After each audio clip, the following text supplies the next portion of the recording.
तो आज मैं आपको एक अनोखी रहस्यमय कहानी सुनाऊंगा। अगर आप चैनल पर नए हैं तो अभी सब्सक्राइब कर ले, क्योंकि यह मेरा दूसरा नया चैनल है।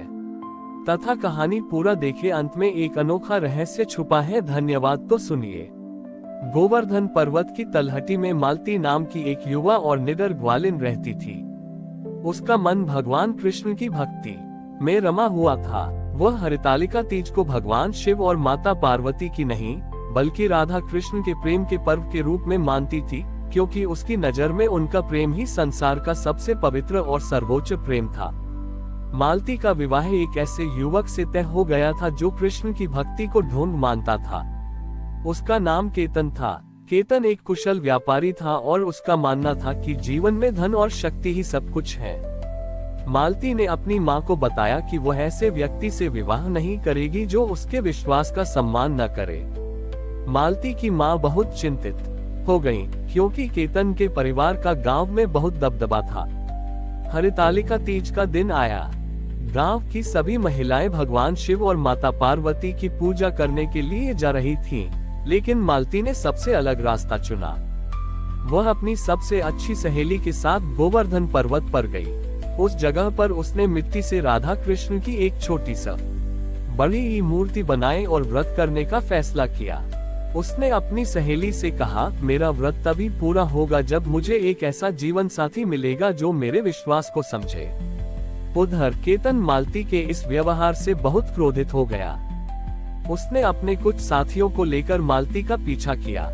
जब वह गोवर्धन पर्वत पर पहुंचा तो उसने देखा कि माँ आलती और उसकी सहेली राधा कृष्ण की भक्ति में लीन है। केतन ने गुस्से में कहा, तुम ये सब ढूंढ कर रही हो। तुम्हारी इस भक्ति से क्या होगा? जीवन में असली खुशी धन से आती है। मालती ने शांत भाव से कहा, केतन, हरितालिका व्रत का अर्थ सिर्फ उपवास नहीं है। यह अपने विश्वास पर अडिग रहने का प्रतीक है। मैं धन या शक्ति के लिए नहीं, बल्कि प्रेम और सम्मान के लिए विवाह करना चाहती हूँ। तभी अचानक मौसम बदला। आसमान में काले बादल छा गए और बिजली कड़कने लगी।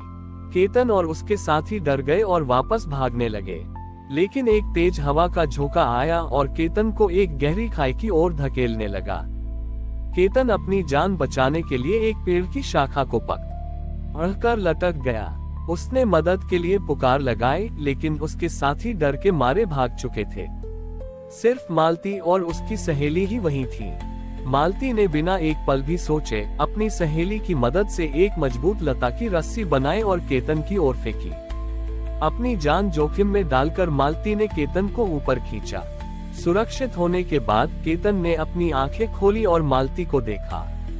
उसने पहली बार उसके चेहरे पर सिर्फ सुंदरता नहीं, बल्कि निडरता और सच्ची दया देखी। उसे एहसास हुआ कि जिस भक्ति को वह ढूंढ समझता था, वही असली शक्ति थी। केतन ने मालती के सामने घुटने टेके और कहा, तुम्हारी भक्ति ने मेरी जान बचाई है। तुमने मुझे सिखाया कि सच्चा प्रेम और विश्वास ही जीवन का सबसे बड़ा धन है। उस दिन केतन ने हरितालिका व्रत का महत्व समझा।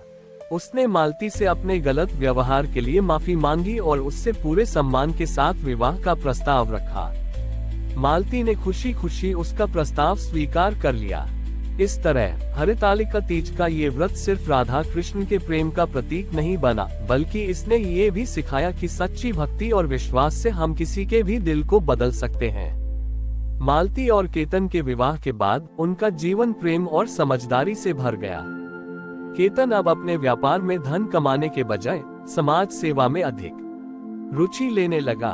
उसने अपनी सारी संपत्ति का उपयोग गांव के जरूरतमंदों की मदद करने में किया। वह अक्सर मालती से कहता था, तुम्हारे विश्वास ने मुझे दौलत से बढ़कर कुछ दिया है। लेकिन कुछ समय बाद एक भयंकर महामारी ने गांव को घेर लिया। लोग बीमार पड़ने लगे और स्थिति बहुत गंभीर हो गई।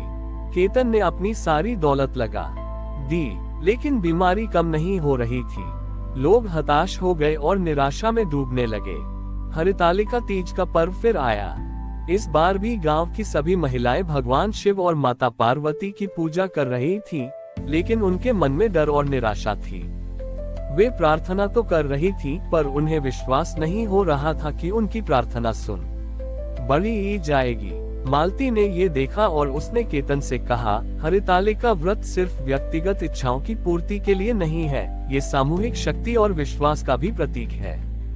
मालती ने गांव के सभी लोगों को इकट्ठा किया और उनसे कहा, हमारा विश्वास ही हमारी सबसे बड़ी शक्ति है। आइए इस बार हम एक साथ व्रत रखें। हम भगवान से सिर्फ बीमारी को दूर करने की प्रार्थना नहीं करेंगे, बल्कि हम ये संकल्प लेंगे कि हम अपनी सेवा और प्रेम से इस महामारी का सामना करेंगे। सभी लोग मालती की बात से सहमत हो गए। उन्होंने एक साथ गोवर्धन पर्वत पर जाकर राधा कृष्ण की मूर्ति बनाई और पूरी रात भजन और कीर्तन किए। उस रात न किसी ने अपने लिए कुछ मांगा और न ही किसी ने भोजन पानी की परवाह की। सभी एक दूसरे की सेवा में लगे रहे, बीमारों को पानी पिलाया और उनकी देखभाल की। सुबह होते ही एक अद्भुत घटना घटी। सूर्य की पहली किरण के साथ ही गांव के वातावरण में एक सकारात्मक ऊर्जा महसूस हुई। जो लोग बीमार थे उन्हें धीरे धीरे आराम मिलने लगा। यह कोई चमत्कार नहीं था, बल्कि रात भर की सेवा, देखभाल और सकारात्मकता का परिणाम था। उन लोगों की सच्ची भक्ति और निस्वार्थ सेवा ने गांव के वातावरण को बदल दिया था। इस घटना के बाद हरितालिका तीज का ये व्रत एक नए रूप में स्थापित हुआ। यह अब सिर्फ एक धार्मिक अनुष्ठान नहीं, बल्कि मानवता, सेवा और सामूहिक शक्ति का प्रतीक बन गया था। मालती और केतन ने ये साबित कर दिया कि जब लोग अपने व्यक्तिगत स्वार्थों से ऊपर उठकर एक साथ काम करते हैं, तो भगवान भी उनकी मदद करते हैं।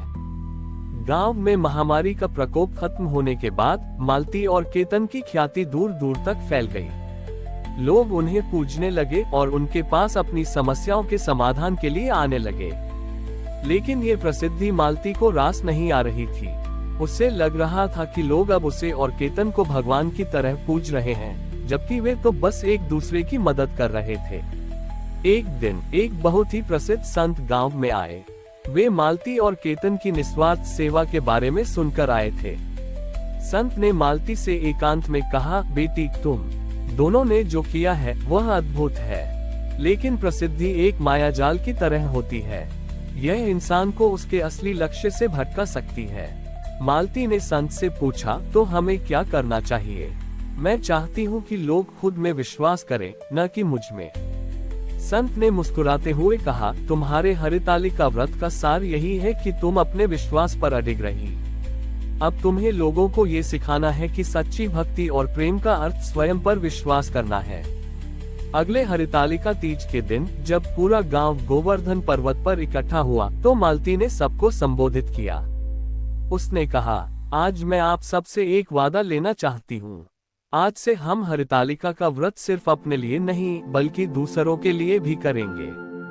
मालती ने एक नई परंपरा शुरू की।